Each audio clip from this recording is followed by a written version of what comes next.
can prove that his son is innocent, he still has to face the fact that his son isn't exactly normal.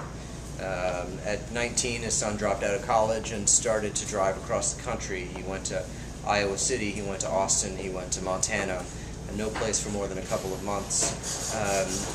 And part of Paul's journey is to reconstruct his son's journey, to try to figure out where he went and if along the way he met someone that involved him in something he shouldn't have gotten involved in, but at the same time to go back further and to try to figure out at what point did I lose my son. He and the boy's mother had gotten divorced at 7, and Paul had moved across the country, but most people whose parents get divorced don't grow up to shoot a presidential candidate. So is the divorce to blame? Is the fact that when his son was an unaccompanied minor flying between coasts, his plane almost crashed and he had a terrifying mid-air moment? What are the causes? What are the symptoms?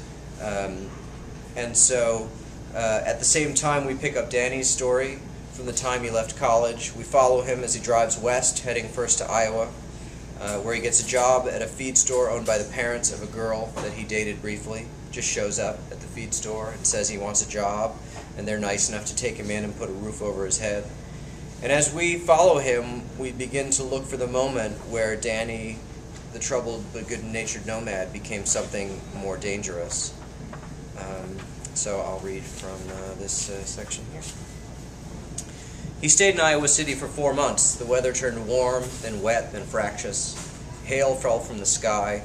Tornadoes blew in like crazy drunken uncles, destroying homes and lives. Some days the heat was so bad the Mexicans would fill feeding troughs with water and take turns throwing each other in.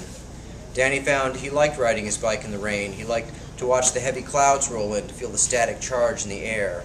There was a risk to it, he responded to, the appeal of a breathless, harebrained scheme. He saw his first funnel cloud on July 16th, God's evil finger reaching down and stirring up the American anthill.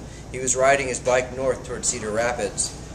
Towering clouds crowded the western horizon. The wind had been rising steadily for the last hour. First a steady breeze, then a thrusting gust that flapped through his hair and clothes. Rain blew sideways.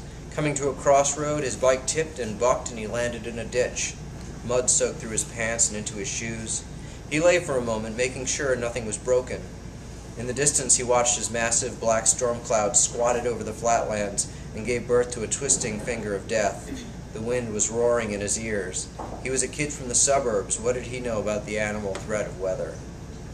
He watched the funnel cloud touch down and race through the farmland several miles north, swallowing cars and houses. It was an ugly black wedge. He pictured cows vaulting up in the air, circling the ground like spiders in a toilet bowl. He got to his knees, then his feet. He started to run. The earth made a groaning sound. He looked back. The finger had become an arm, a whirling black limb battering the ground. What was he doing here? Risk is one thing, but this was insane. Around him it sounded like planes landing and taking off.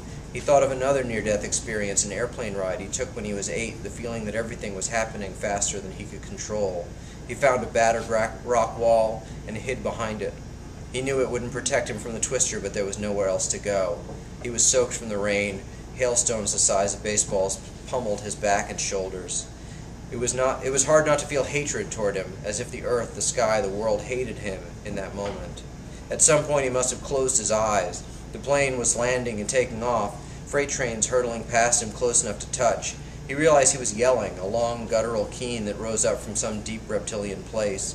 It had never occurred to him to pray. When he opened his eyes again, the tornado was gone.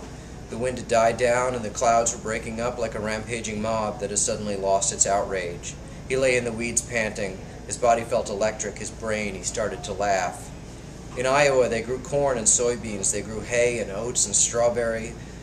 It was the home of honeybees and Christmas trees. 4 million cows grazed the land, Guernseys and Holsteins and Ayrshires, Simmentals and Herefords. There were more than 24 million pigs, Berkshire and Chester White, Hampshire and Landrace. And there was raging, terrible dinosaur weather that could kill you. These were the facts. This was the great American farm belt. Daniel spent 45 minutes looking for his bike, and then he walked home. And so, for father and son, there's a journey that they're both on, a journey where they're going to collide in the middle as the father figures out what the son's journey was and retraces his steps. And at the same time, the son, who has been arrested for this crime, who proves reluctant to say anything out loud about it, and just seems to want his father to let him go. And so the book is really, I mean, it has this race that the father is taking to prove his son innocent, but really it's the father's journey to try to figure out if he was a good father to the boy, and if he wasn't a good father, can he be a good father now by making it up to him.